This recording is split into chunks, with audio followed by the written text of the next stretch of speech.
Olá, hoje nós vamos apresentar nosso projeto integrador 3. Nosso grupo é formado por Bernardo Montemor, Fabiane Santana Anabile e Lidiana Passos Braga. Nosso tema é Seleção Natural no Ensino Médio, o uso de simulações interativas como método auxiliar no processo de ensino e aprendizagem sobre a evolução das espécies. Nossa tutora é a Bianca Boni, e nós somos do polo de Badiba City. A tecnologia é um fator transformador da sociedade. E na educação, isso reflete na busca pelo conhecimento de forma mais autônoma por parte do aluno.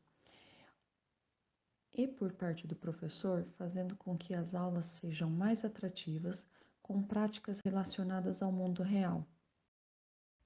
O objetivo geral do nosso trabalho é produzir um plano de aula que inclua tecnologias digitais para estimular os alunos a entenderem seleção natural de forma mais divertida e autônoma no ensino médio.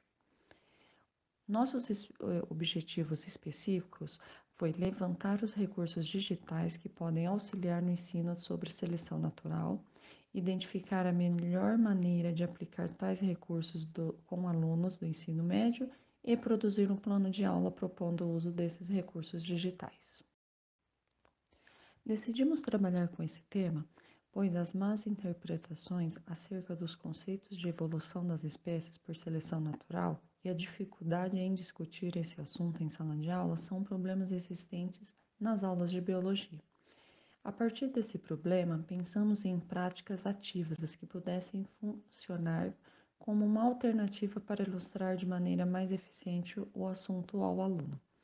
Decidimos trabalhar com a utilização de recursos tecnológicos que possibilitassem a demonstração prática do conteúdo. A ideia de trabalhar a teoria da seleção natural com os estudantes de ensino médio se dá justamente pela importância dessa teoria. Até o século XVIII, mais ou menos, as pessoas estudavam e pensavam os organismos de forma bem isolada, dentro de zoologia ou botânica. E foi a teoria da seleção natural que quebrou os paradigmas e fazendo com que as pessoas começassem a enxergar os organismos de forma mais integrada, justamente pela conexão por grau de parentesco e sofrendo modificações ao longo do tempo. E justamente por essa conexão entre os organismos, a teoria da seleção natural é vista como unificadora entre várias áreas das ciências biológicas. Porém, por mais importante que seja esse tema, ainda existem muitas dificuldades dentro das escolas quando o assunto é evolução das espécies.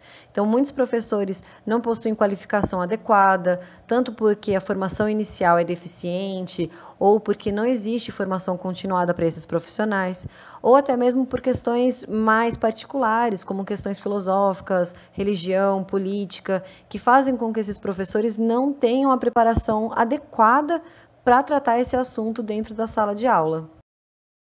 Todas essas dificuldades que acontecem nas escolas, elas são refletidas no aprendizado dos alunos.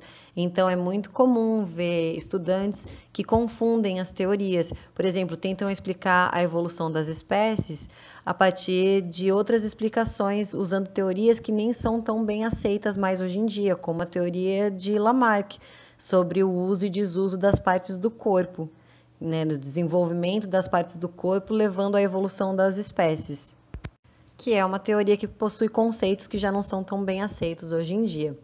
Então, por isso, no nosso trabalho, a gente propõe tratar a teoria da seleção natural de uma forma mais significativa, até porque existem documentos que norteiam a educação no ensino médio no Brasil que propõem que os conteúdos das ciências biológicas girem em torno do eixo ecologia e evolução. Então, a teoria da seleção natural ela não pode ser tratada como um assunto isolado ou ensinado à parte, e sim como sendo o tema central das ciências biológicas. E aqui nesse trabalho a gente faz a proposta de trabalhar com tecnologias, ou os objetos virtuais de aprendizagem, os OVAs, que são recursos tecnológicos usados como um material de apoio para o professor, justamente para tornar a aula mais atrativa aos alunos, fazer com que eles se interessem mais pelo assunto e busquem eles mesmos o conhecimento. inclusive de forma mais divertida. Entre esses recursos, a gente pode citar vídeos, jogos e as simulações. Então, a gente pensou em 2 simulações para trazer para os estudantes. Um é o jogo das mariposas salpicadas e que pode ser encontrado na internet de forma gratuita, ele está disponível de forma gratuita. E a ideia dessa simulação é que a criança ela represente a ave, que é um predador de mariposas. E aí, no cenário, essas mariposas se camuflam e a criança tem um tempo para conseguir encontrar e consumir essas presas, as mariposas. Na segunda simulação, que chama Seleção Natural, que também está disponível na internet de forma gratuita, pode ser acessível, assim como a primeira pode ser acessível de qualquer equipamento eletrônico, a criança tem a possibilidade de explorar vários recursos, então tanto recursos ecológicos, de interação presa-predador, como de presença e ausência de alimento, e como inclusive mutações. E nesse sentido, as 2 simulações elas são interessantes para a criança explorar como as gerações futuras vão se desenvolvendo e o processo todo da seleção natural. Metodologia. A dificuldade dos estudantes em compreender o processo de evolução das espécies por seleção natural também é apontada na literatura, em diversas etapas da educação básica e do ensino superior, de forma que nosso trabalho também se baseou em estudos publicados sobre o assunto para ser desenvolvido. Inicialmente, preparamos um plano de aula mais básico e o aplicamos a estudantes de ciências naturais do 3º ao 7º ano do ensino fundamental, por serem as turmas às quais a integrante do grupo Fabiane tem acesso nas escolas onde trabalha.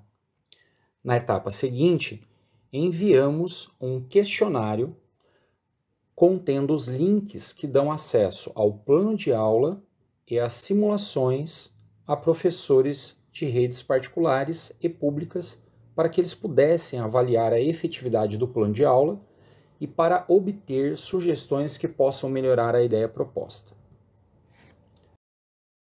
Por estarmos vivendo o contexto da pandemia do novo coronavírus, esse projeto foi desenvolvido visando atender tanto os alunos que estão voltando ao ensino presencial, quanto os que continuam assistindo às aulas de forma remota. Resultados. No total, 5 professores responderam ao questionário, todos de maneira positiva. Todos disseram que aplicariam o plano de aula sem dificuldades e atribuíram nota máxima às simulações sugeridas. Todos os candidatos responderam que os alunos se interessariam mais pelo conteúdo estudado devido ao uso de simulações. Considerações finais.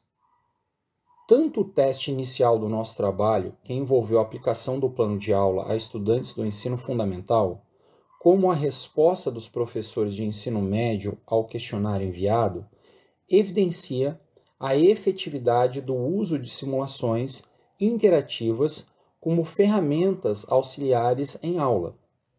Com isso, nós concluímos que a estratégia do uso de simulações interativas durante as aulas é vantajosa tanto aos professores como para os estudantes, dando suporte a outros trabalhos envolvendo simuladores.